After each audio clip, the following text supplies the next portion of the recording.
Hoje eu gostaria de fazer uma pequena reflexão em cima de algumas leituras que eu venho fazendo, né?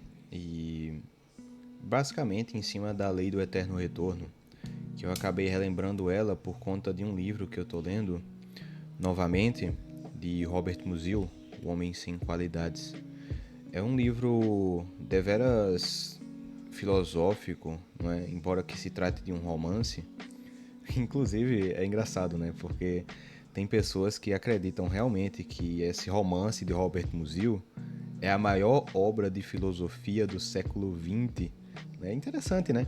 Tantos filósofos, né? Heidegger, por exemplo, né? Wittgenstein, tantos outros aí, e o maior livro de filosofia ser um romance. E realmente a história é bem interessante, os contrapontos que o autor faz com a realidade, né? E quando ele fala da lei do eterno retorno, aí que ele brilha mesmo. A lei do eterno retorno não é nada novo, né? Se eu não me engano, teve duas pessoas que falaram dessa lei também muito assiduamente. E eles são Nietzsche e Hegel, né?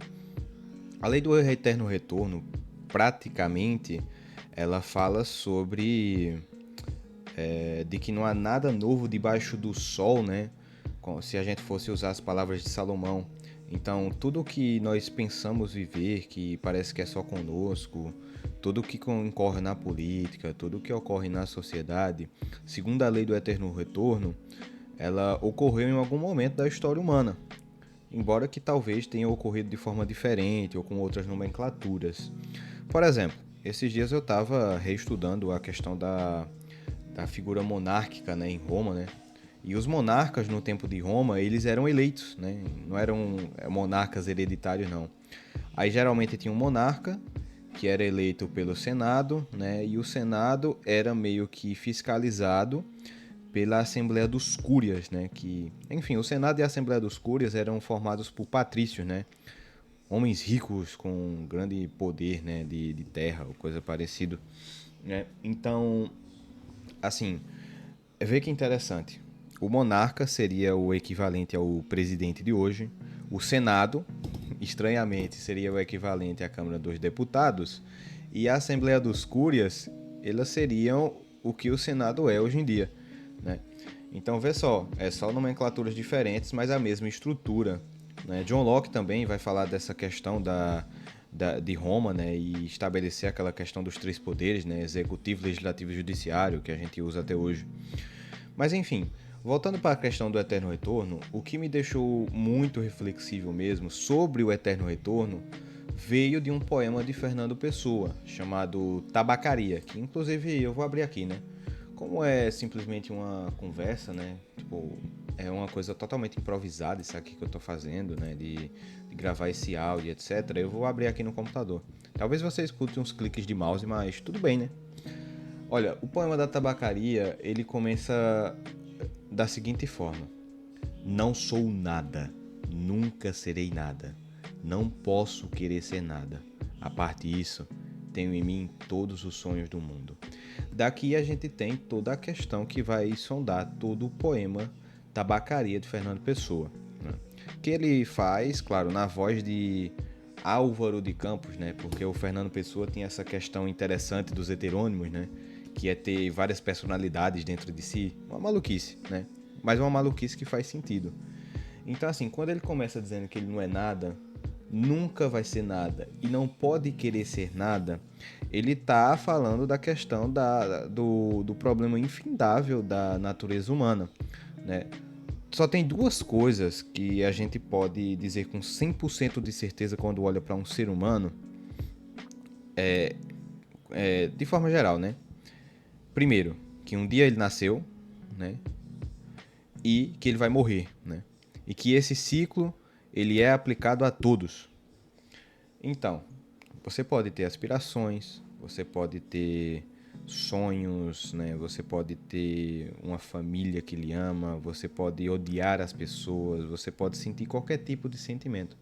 Tudo é em vão, né? O dinheiro que a gente conquista é em vão também porque a gente não leva, né?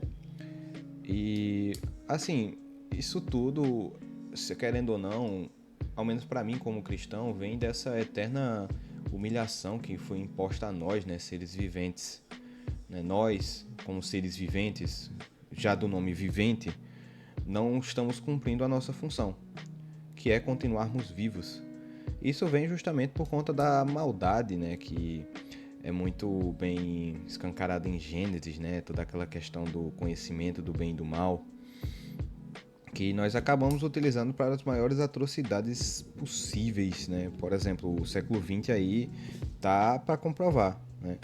Inclusive tem historiadores, né, de brincadeira, que dizem que brincadeira bem entre aspas, tá? Porque realmente não é brincadeira não, as coisas que aconteceram no século XX não. Mas dizem que o período onde Satanás ele estava realmente atuante era ali, né? Com o comunismo, com o socialismo, com as mortes provocadas também pelo sistema capitalista também. A gente não pode jogar só para um lado, né? Mas vê que interessante, essa lei do eterno retorno aplicável à natureza humana vem por conta da questão do pecado original, né? Vem por conta de que nós somos maus a tal ponto que conseguimos fazer a façanha quase, meu Deus, inimaginável de as crianças ou os bebês que já nascem já estão fazendo algum tipo de mal ou pensando em algum tipo de mal, né? Ao menos é assim que enxerga o cristianismo, né? Na sua forma pura e simples. Somos fadados e já nascemos destinados a pecar, né? Essa é a natureza humana que, enfim, foi adquirida, né, através do pecado. E bem, para terminar, eu acho que essa questão da vida e morte pode ser também resumida como no próprio poema da tabacaria, com uma simples frase que é o seguinte, né? Tá escrito no poema: com o destino a conduzir a carroça do tudo que a gente procura na vida, né?